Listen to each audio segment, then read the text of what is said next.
नमस्ते दोस्तों, आपका हमारे YouTube channel unique guide by Ashish में फिर से स्वागत है। आज हम बात करेंगे बिजनेस स्टैटिस्टिक्स के टॉपिक मीन के बारे में। तो मीन को जानने से पहले हम उसकी शुरुआत करते हैं सबसे पहले सेंट्रल टेंडेंसी से। ठीक, सेंट्रल टेंडेंसी होता क्या है? The measure of central tendency indicates the point around which all figures are. मतलब क्या है कि जो सेंट्रल टेंडेंसी है, केंद्रीय प्रवृत्ति है, वह क्या बताता है? वह एक ऐसा पॉइंट बताता है, एक ऐसा बिंदु बताता है जिसके चारों तरफ फिगर्स रहते हैं, जिसके चारों तरफ आंकड़े रहते हैं। मतलब एक श्रेणी में, एक सीरीज में जितने भी डाटा हैं, उस डाटा में एक ऐसा बिंदु, एक ऐसा पॉइंट जिसके चारों तरफ सभी डाटा होते हैं।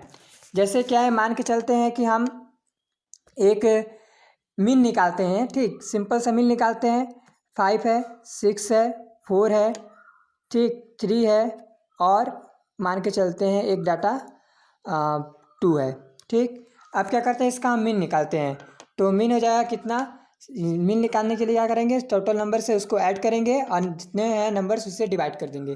तो टोटल नंबर को ऐड करिए, कितना होगा? 5 6 11 11 4 15 15 और 3 हो जाएगा 18 18 टू 20।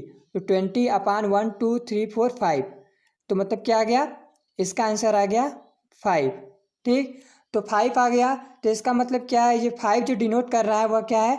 एक केंद्र बिंदु है जिसके चारों तरफ जो डाटा हैं उनका जमावड़ा या उनको गैदर किए रहते हैं। ठीक, 5 है, 5 के करीब क्या है? 6 भी है, 4 भी है, 3 भी है, 2 भी है, 5 खुद ही है। तो सेंट्रल टेंडेंसी क्या करता है कि एक ऐसा पॉइंट होता है जिसके चारों तरफ सभी आंकड़े या फिगर्स होते हैं। ठीक, आइए आगे बात करते हैं काइंड्स ऑफ स्टैटिस्टिकल एवरेज या मेजर ऑफ सेंट्रल टेंडेंसी। तो मेजर ऑफ सेंट्रल टेंडेंसी जो होते हैं वह 3 तरीके के होते हैं। एक होता है मैथमेटिकल एवरेज, एक होता है एवरेज ऑफ पोजीशन, एक होता है कॉमर्शियल एवरेज। मैथमेटिकल में होते हैं क्या? Arithmetic mean, geometric mean, harmonic mean और क्वाड्रेटिक मीन होते हैं। ठीक, मतलब क्या है? समांतर माध्य, गुणोत्तर माध्य, हार्मोनिक मीन का हो जाएगा हरात्मक माध्य और क्वाड्रेटिक का हो जाएगा द्विघाती माध्य। एवरेज ऑफ पोजीशन में आते हैं मीडियन, मोड और पार्टीशन वैल्यू। मतलब माध्यिका, बहुलक और पार्टीशन वैल्यू में आ जाता है विभाजन मूल्य। कॉमर्शियल एवरेज में क्या होता है? Moving average. ठीक, मूविंग एवरेज मतलब क्या हो जाएगा यहाँ पे? व्यापारिक चल माध्य। प्रोग्रेसिव एवरेज में हो जाएगा आपका प्रगामी माध्य और कंपोजिट एवरेज में हो जाएगा संग्रथित माध्य होते हैं। तो एग्जाम के पर्पज़ से ये आप जान लीजिए कि मैथमेटिकल एवरेज में क्या आते हैं, एवरेज ऑफ पोजीशन में क्या आता है और कॉमर्शियल एवरेज में क्या चीज़ें आती हैं। तो हम आज का जो टॉपिक है हमारा वह अर्थमेटिक मीन पर है, उसका कुछ पोर्शन आज बताएंगे और जब जो यहाँ पे ख़त्म हुआ है उसके बाद से अगला जब वीडियो डालेंगे हम स्टैटिस्टिक्स का तो स्टार्ट करेंगे इसके आगे का। तो धीरे धीरे हम सभी पे वीडियो बनाएंगे और आज हम अर्थमेटिक मीन के बारे में बात करेंगे। चलिए, मैथमेटिकल एवरेज में सबसे पहला देखते हैं अर्थमेटिक मीन। ठीक, अर्थमेटिक मीन ये क्या होता है? Arithmetic mean is obtained by dividing the sum of all figures of the series by their number. तो अर्थमेटिक मीन क्या होता है कि जो हमारा अर्थमेटिक मीन है उसको, इसके लिए क्या करते हैं कि जितने भी हमें नंबर्स दिए गए हैं उनको ऐड करना और ऐड करने के बाद जितने नंबर्स हैं उनसे डिवाइड कर देना। मतलब sum of all figures upon total number. मतलब कि इसका देखिए फार्मूला क्या होता है? X bar is equal to sigma x upon N. Arithmetic mean का फार्मूला क्या होता है? Sigma x upon N.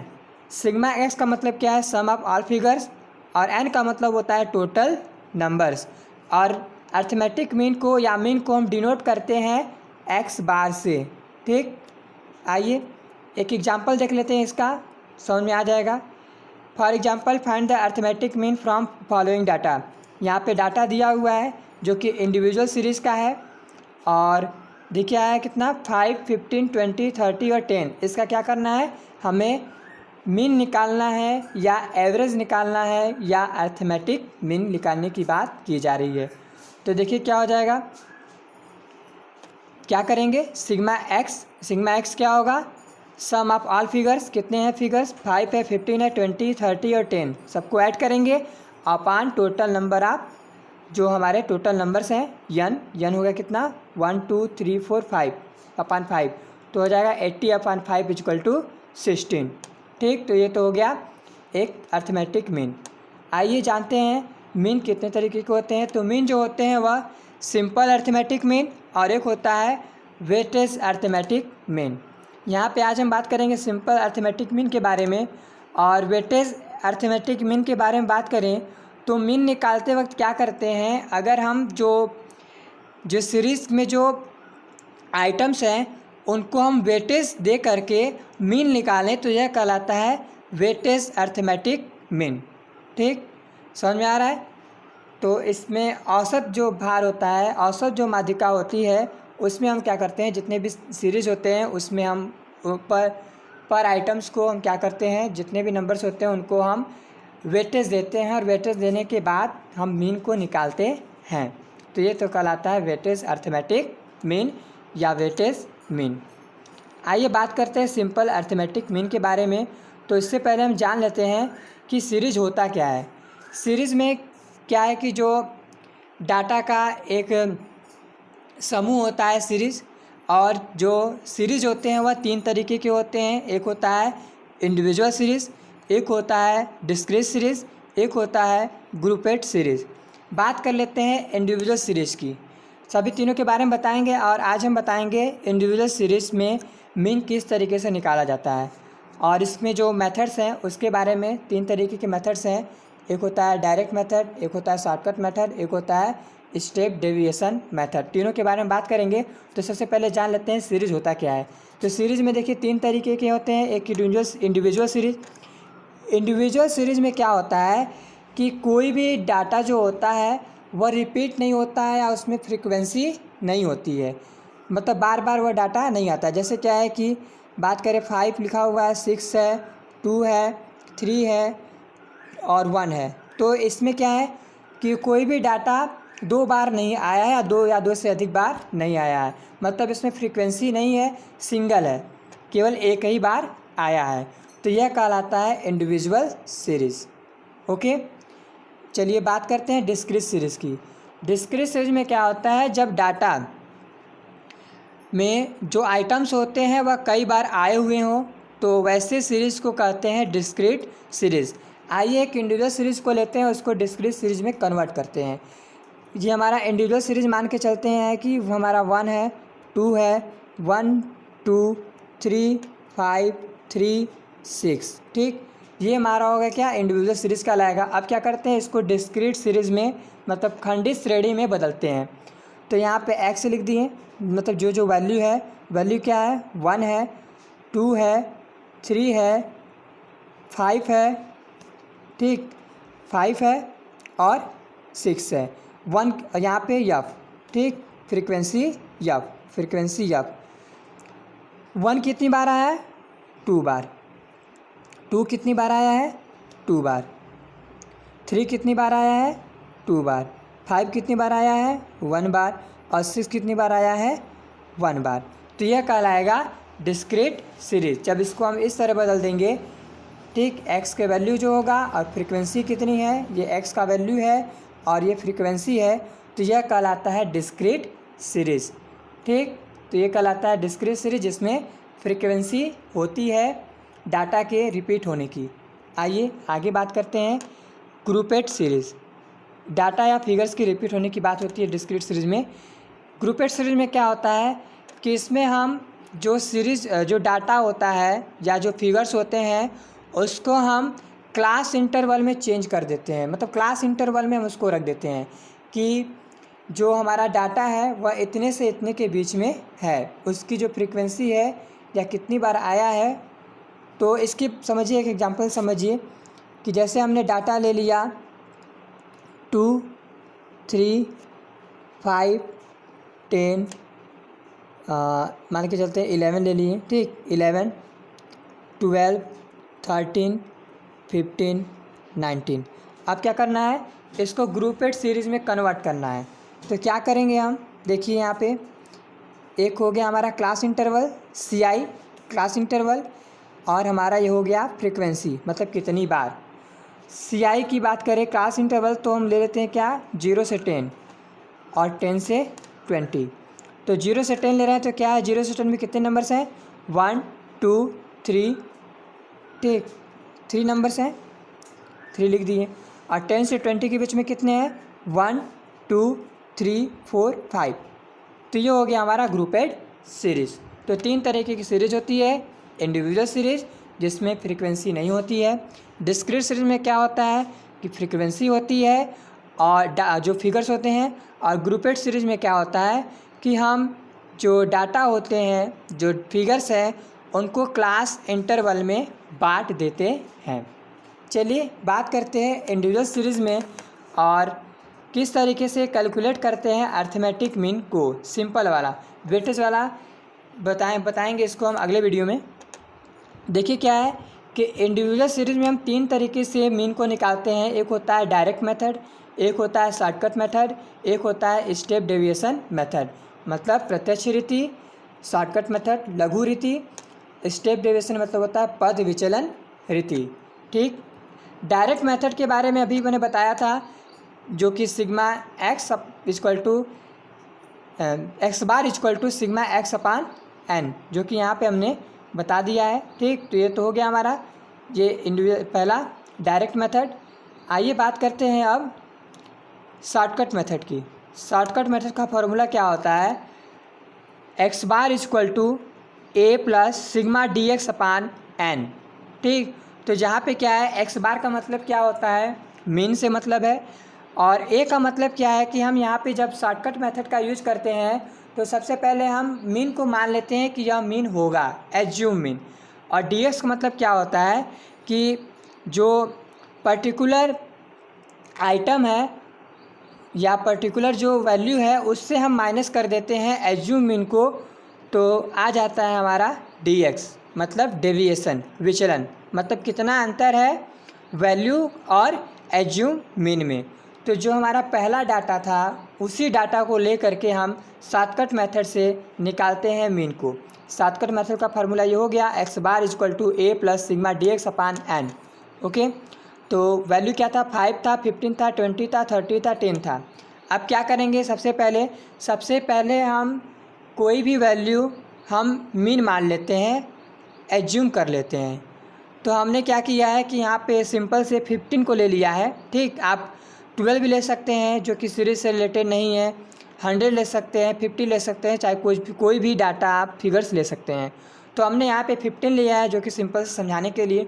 तो देखिए क्या है, x माइनस 15, तो क्या कि ये 5 है, 5 में से 15 माइनस की कितना आया, 10 आ गया, ठीक। अब क्या किए, x माइनस 15 मतलब 15 में से 15 किए क्या आ गया, 0 आ गया। अब 20 माइनस 15 तो कितना आएगा, +5। अब 30 माइनस 15 आ जाएगा +15, और क्या है 10 है, तो 10 माइनस 15 आ जाएगा -5। अब क्या करिए, dx को ऐड कर लीजिए, जो डेविएशन है उसको ऐड कर लीजिए। तो जब आप ऐड करेंगे तो क्या हो जाएगा, देखिए प्लस वाले कितने हैं, 2 प्लस वाले हैं, तो 5 और 15 कितना हो जाएगा, 20 हो जाएगा, ओके। 5 और 15 कितना हो जाएगा, 20 हो जाएगा। और माइनस वाले कितने हैं, -10 है और -5 है, -10 -5 कितना हो जाएगा, -15। तो सिग्मा डी एक्स हमारा कितना हो जाएगा, +5, और हमारा यन कितना है, 1 2 3 4 5, ठीक, यन हो गया 5। अब क्या करिए, उसको फार्मूले पे रख दीजिए। फार्मूले पे रखेंगे तो क्या हो जाएगा, एज्यूम कितना किए हैं, 15 किए हैं मीन, और सिग्मा डी एक्स कितना है, -5, और टोटल नंबर कितने हैं, 5 हो गया। तो आ जाएगा 15, 5/5 क्या हो जाएगा, 1, तो आ जाएगा हमारा मीन कितना आ जाएगा, 16। तो डायरेक्ट मेथड से भी कितना आया था, 16, और शॉर्टकट मेथड से भी आ गया 16, ओके। आइए बात करते हैं स्टेप डेविएशन मेथड की। स्टेप डेविएशन मेथड में क्या होता है, this method is used when the value of x has a common factor. मतलब क्या है कि जब x के वैल्यू में, ठीक, जो सीरीज है उसके वैल्यू में कॉमन फैक्टर रहे तो हम वहाँ पे स्टेप डेविएशन मेथड का यूज कर सकते हैं। इसका फार्मूला क्या होता है, देखिए, x bar equal to a plus sigma d s into i upon n. ठीक, इसको इस तरीके से भी लिख सकते हैं, x bar equal to a plus sigma d s upon n into i. Okay, तो जहाँ पे क्या है, ए का वैल्यू जानते हैं आप क्या है, एज्यूम मीन कोई भी मान सकते हैं। सिग्मा डी एस क्या होता है, अब अभी बता रहे हैं। आई क्या होता है कि कॉमन फैक्टर होता है। ठीक, आई क्या होता है, कॉमन फैक्टर। जैसे क्या है कि जो हमारा डाटा है अभी जो लिए थे हम कि 5, 15, 20, 30 और 10, यह लिए थे डाटा। तो 5, 15, 20 और 30 और 10 में क्या है, कॉमन फैक्टर क्या है, 5 है। सब क्या है, 5 के मल्टीपल हैं, तो वहाँ पर हम यूज कर सकते हैं स्टेप डेविएशन मेथड को। ठीक, मतलब कॉमन फैक्टर होगा तो वहाँ पे हम स्टेप डेविएशन मेथड को यूज कर सकते हैं। तो यहाँ पे आई का मतलब क्या है, कॉमन फैक्टर। तो इस जो भी हम बताए थे क्वेश्चन में, उसमें आई कितना होगा, 5 होगा। ठीक, और बात करते हैं डी एस की। डी एस कैसे निकलेगा, डी एस निकालने का फार्मूला क्या है कि x माइनस ए अपान आई। एक्स का मतलब क्या होगा, जो वैल्यू रहेगा उसको लेंगे, माइनस ए जो एज्यूम मीन है और जो कॉमन फैक्टर है उससे हम डिवाइड कर देंगे तो आ जाएगा डी एस का वैल्यू। ओके, आइए चलिए क्वेश्चन लेते हैं, वही क्वेश्चन जो हमने लिया था। क्वेश्चन है वही चीज़ है, 5, 15, 20, 30, 10। ठीक, अब देखिए क्या है, डी एस को निकालते हैं। तो डी एस निकालते हैं तो क्या है, -2 आया है। तो देखिए d s equal to x कितना है, 5 है, माइनस 15 एज्यूम मीन, हमने यहाँ पे भी 15 को एज्यूम मीन लिया, एज्यूम मीन के लिए लिया है इसको, अपान 5। तो 5 में से 15 गया, -10 अपान 5 कितना आया, -2। ठीक, उसी तरीके से सेकेंड वाला देखिए,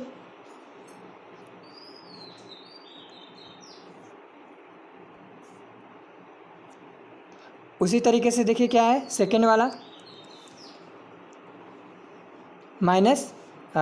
सेकेंड वाला देखिए क्या है, 15 है, -15 अपान 5 कितना हो गया, 15 से 15 क्या, 0। तो यहाँ पे क्या हो गया, 0 हो गया। उसी तरह 20 है, 20 माइनस 15 अपान 5 क्या आ जाएगा, 1 आ जाएगा, मतलब 5 अपान 5 हो जाएगा तो +1। फिर 30 माइनस 15 क्या आ जाएगा, +15 अपान 5 आ जाएगा +3। उसके बाद क्या है, 10 है, 10 माइनस 15 आ जाएगा कितना, -5 अपान 5 आ जाएगा -1। तो इसको क्या करेंगे, सिग्मा डी एस निकाल लेते हैं। सिग्मा डी एस क्या आ जाएगा, देखिए +1 है, ठीक, और +3 है, तो कितना हो जाएगा, +4 हो जाएगा। ओके, -2 है और -1 है, तो क्या होगा, -3। तो +4 और -3 कितना आ जाएगा, +1। सिग्मा डी एस का वैल्यू कितना आ जाएगा, +1 आ जाएगा। अब इसको हम सॉल्व कर लेते हैं।